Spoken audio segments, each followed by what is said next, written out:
Shri Jayanti Buruda as we celebrate this journalist from Malkangiri for her pad bank through which she crowdfunds sanitary pads for Koraput's tribal girls and women.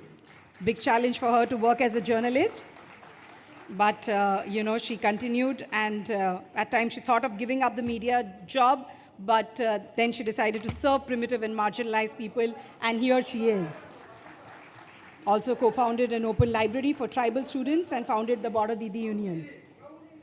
The next one would be, ladies and gentlemen, being celebrated for... नमस्कार दर्शक बंधु आपन आज आम स्वागत जनाऊँ मालकानगिरी जिलार एक दृश्यमान प्रतिभा जे कि बनवासी होते आज प्रतिभा बल से दि न्यू इंडिया एक्सप्रेस तरफ सम्मानित कराई। ए प्रकार प्रत्येक वर्ष जदियो एवार्ड मिलता है मालकानगिरी जिलार प्रथम थर ये प्रतिभावान व्यक्ति को खोजी से सहित एक छोट साक्षात्कार करवा बुझा कौन से प्रतिभा थिला कहीं एवार्ड मिली कौन से मालकानगिरी जिलार काम करसतु से प्रतिभावान व्यक्ति जयंती बुरुदा आम सहित अच्छा। जयंती भौणी नमस्कार, केमती अच्छा?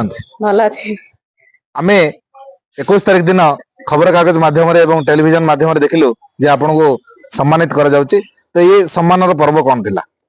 एटा देखंतु द न्यू इंडियन एक्सप्रेस तरफ प्रति वर्ष तांकर देवी अवार्ड किछि महिला व्यक्तित्व मानक जो माने किछि निज काम बल रे आगु को आसीचंती किछि उदाहरण सृष्टि करचंती सेही बळी महिला मानक प्रोत्साहन दबा पे प्रति वर्ष करा जाउची। तो ए वर्ष से माने मो नाम मते चयन करथिले जोटा कि 21 तारिख रे भुवनेश्वर रे दिया जाइथिला।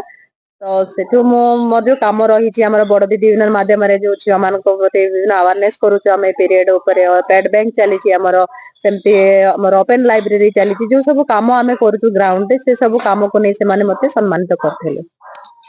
ए जो संघर्ष थिला वनवासी क्षेत्र जोठी कोनसी कम्युनिकेशन नाही जोठी जोगाजोगर सुविधा नाही शिक्षागत सुविधा नाही स्वास्थ्य सुविधा नाही से जगह आपनकर यही माँ भौणी मान प्रति जो कम केमती लगिला कहीं आरंभ करते?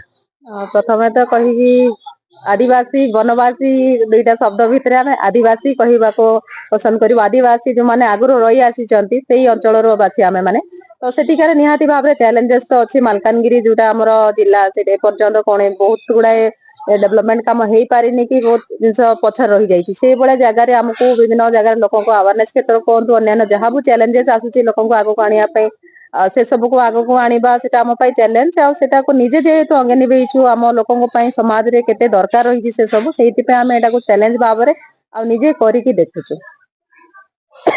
बाय प्रोफेशनल आपण जने सांबादिक थिले वर्तमान से सांबादिक क्षेत्र को छाड़ी देजंती किंतु समाज रो जो काम आपण जोड़ा प्राय 15 वर्ष धरी काम आरंभ कर छाड़ी ना।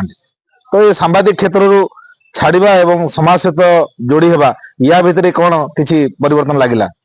देखो मु छाड़ीनी संवादिकता तो जे संवादिकता करे से ही बोधे सोशल वर्कर भाव में परिचित जाए तो से निजे देखी ग्राउंड रे जाई जो सिचुएशन गोटे संवादिक ही देखी थाए ताको फील करि थाए और से काम को आज मु फ्रीलांसिंग भाव में मते काम करूची विभिन्न जगह रे। तो निजर गोटे जंगल रानी इनिशिएटिव मते आरंभ करिछि जोडी आमे झियो मन को आदिवासी झियो मन को ट्रेनिंग दोजु कि भली भाव में निज अंचल खबर को आगो को आनी परिबे जहाँ सब से देखुं जो अंचल खबर लुचि जाऊँगी मेन स्ट्रीम को आसी पारुनी आदिवासी अंचल खबर से गुड़ आगक आने से आम प्रयास रही निहाती भाव में मीडिया प्लाटफॉर्म ही मते जो दृष्टिकोण देइथिला समाज को देखिबार एवं से समाज भितर जो समस्या जाक रही किभली भाव में आम गोटे साहाय्य करि परिबा गोटे माध्यम साजी परिबा जहाँ फल मु भलरे करि पारुची। मालकानगिरी रामकृष्ण चौधरी रिपोर्ट जेट न्यूज।